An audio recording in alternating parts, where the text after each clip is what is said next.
যেটা আমরা পল্টনে খুব জরুরি একটা মিটিং করেছিলাম। সেই তাৎক্ষণিক মিটিং থেকে আমরা সিদ্ধান্ত গ্রহণ করেছিলাম যে আজকে থেকে কোনো ধরনের রাগঢাক ছাড়া এটি আমাদের সরকার পতনের আন্দোলন, চূড়ান্ত আন্দোলন।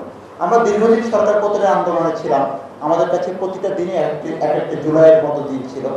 তো ওই দিন যখন 15ই জুলাই ছাত্রলীগ ঢাকা বিশ্ববিদ্যালয়ে আমাদের সাধারণ শিক্ষার্থীদের উপর হামলা করে, সেদিন আমরা সম্মিলিতভাবে একটি সিদ্ধান্ত গ্রহণ করি যে আজকে থেকে চূড়ান্ত আন্দোলন শুরু এবং আমাদের সর্বশক্তি দিয়ে আমরা এই ফ্যাসিস্টকে মুক্ত করব।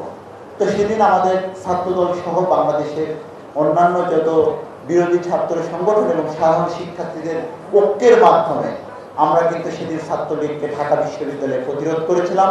সেই প্রতিরোধের মাধ্যমে পরবর্তী দিন কিন্তু ঢাকা বিশ্ববিদ্যালয় থেকে ছাত্রলীগ চিরতরে যে পালিয়ে গিয়েছে। এবং আমি আজকের এই আমার বক্তব্য শেষ করব যে কথার মাধ্যমে, ছাত্রলীগ যে সন্ত্রাসী সংগঠন যারা বাংলাদেশের ছাত্র রাজনীতিকে কলুষিত করেছিল, সেই ছাত্রলীগকে এই ঢাকা বিশ্ববিদ্যালয় সহ বাংলাদেশের কোন শিক্ষা প্রতিষ্ঠানে পুনরায় আর রাজনীতি করার সুযোগ আমরা দিব না। আমরা ঐক্যবদ্ধভাবে ছাত্রলীগের এই সন্ত্রাসকে মোকাবেলা করব এবং তাদেরকে এই নিষিদ্ধ সংগঠনকে বিচারের মুখোমুখির মাধ্যমে তারা যে অন্যায় অবিচার আমাদের উপর করেছে, যে জুলুম নির্যাতন করেছে, সেই নির্যাতনের বিচার আমরা নিশ্চিত করব। এই কথার মাধ্যমে আমি আমার সংক্ষিপ্ত বক্তব্য শেষ করছি। আল্লাহ হাফেজ।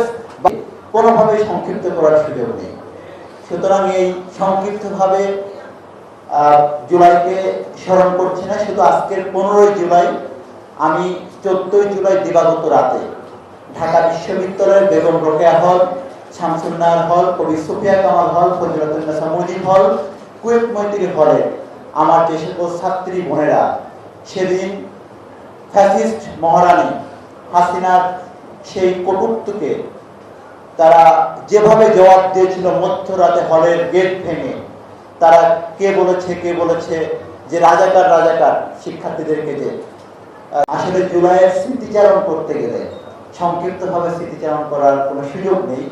কেননা যে ঢাকা বিশ্ববিদ্যালয় থেকে জুন মাসের 5 তারিখে হাইকোর্টের পরিপত্র বাতিলের মধ্য দিয়ে যে আন্দোলনের যাত্রা শুরু হয়েছিল, জুলাইয়ের 1 তারিখ থেকে পূর্ণাঙ্গভাবে যে আন্দোলনের সূচনা ঘটেছিল, সেই আন্দোলনে তুমি কে আমি কে, রাজাকার কে বলেছে স্বৈরাচার, এই যে স্লোগানের মধ্য দিয়ে সেদিন রাজা ভাস্কর্যের পাদদেশে মধ্যরাতে ঢাকা বিশ্ববিদ্যালয়ের আমার যে সকল ছাত্রী বোনেরা সেদিন আমাদেরকে নতুন পথ দেখিয়েছিল, আমাদেরকে সাহস জুগিয়েছিল, আমি সেই সকল বোনদের প্রতি সালাম এবং তাদের প্রতি আজকে এই ছাত্র শক্তির আয়োজনের মধ্য দিয়ে আবারও সে সকল সাহসী বোনদের প্রতি আন্তরিকভাবে কৃতজ্ঞতা প্রকাশ করছি।